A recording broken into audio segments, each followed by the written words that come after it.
Jika selama ini ubi biasanya diolah hanya digoreng atau direbus, di Bogor, Jawa Barat, di tangan sekelompok mahasiswi Institut Pertanian Bogor, ubi diolah menjadi makanan gaya barat namun bercita rasa lokal.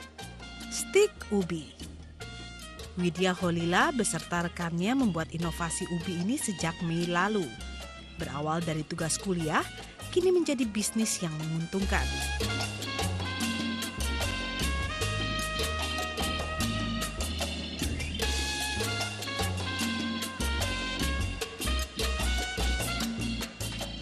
Jadi kita awal mulai itu kan emang kita di sini tuh hobi masak ya.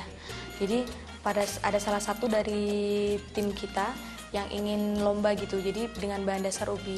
Nah, apa salahnya ubi itu dijadikan olahan yang berbeda yaitu steak gitu. Jadi setelah itu dilombakan dan alhamdulillah kita mendapatkan dana seperti itu. Untuk membuat stik dari ubi ini diperlukan bahan-bahan seperti ubi, bawang merah, bawang putih, bawang bombay, dan tepung panir. Proses pembuatannya tidak terlalu sulit. Pertama-tama, ubi direbus terlebih dahulu, lalu bahan-bahan yang sudah disiapkan dimasukkan ke dalam food processor. Selanjutnya digiling selama 3 menit. Lalu adonan dibentuk, dimasukkan ke dalam telur dan tepung panir, lalu digoreng. Usaha Widya membuat stik ubi sempat dibayangi kegagalan. Kalau gagal pernah, jadi awal mulanya kita nggak tahu masa simpannya dia bertahan berapa lama. Jadi kita udah stok banyak. Ternyata 3 hari kemudian itu sudah busuk semua, jadi udah basi gitu. Jadi itu udah yang rusak semua bahannya, jadi terpaksa kita buang. Dari 1 kilogram ubi dapat dijadikan 10 buah stik. Setiap harinya, wanita yang biasa disapa Wiwit ini dibantu rekannya membuat 30 potong stik ubi untuk memenuhi pesanan.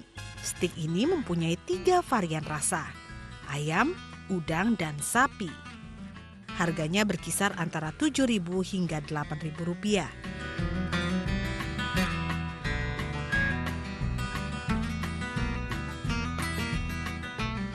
Enak ya, jadi dari ubi terus inovasi lah dia bentuknya stick. Jadi orang yang makan juga biasanya dia nggak suka ubi, terus termasuk saya orang yang jarang makan ubi. Pas nyobain inovasinya dari stick ubi, pas nyobain ternyata ubi enak ya. Jadi penampilan dari kita yang nggak suka dalam bentuk yang biasanya berubah jadi bisa menikmati gitu. Dengan modal awal sebesar Rp3 juta, kini bisnis mahasiswa semester 8 jurusan teknologi hasil perairan ini mampu meraup omset yang tergolong lumayan. Pemasarannya dilakukan di setiap bazar di area kampus dan dengan layanan pesan antar melalui jejaring sosial. Menurut Wiwit, bagi mahasiswa yang ingin berbisnis sambil kuliah, ada beberapa hal yang harus diperhatikan. Untuk menciptakan bisnis itu yang penting itu berani dulu. Berani, lalu kita harus bisa memanajemen waktu dan harus bisa menerima resiko. Jadi kalau kita udah berani mencoba, jadi kita harus menerima resiko yang terjadi gitu. Dari Bogor, Jawa Barat, Intan Tanita, Willy Datus, Metro TV.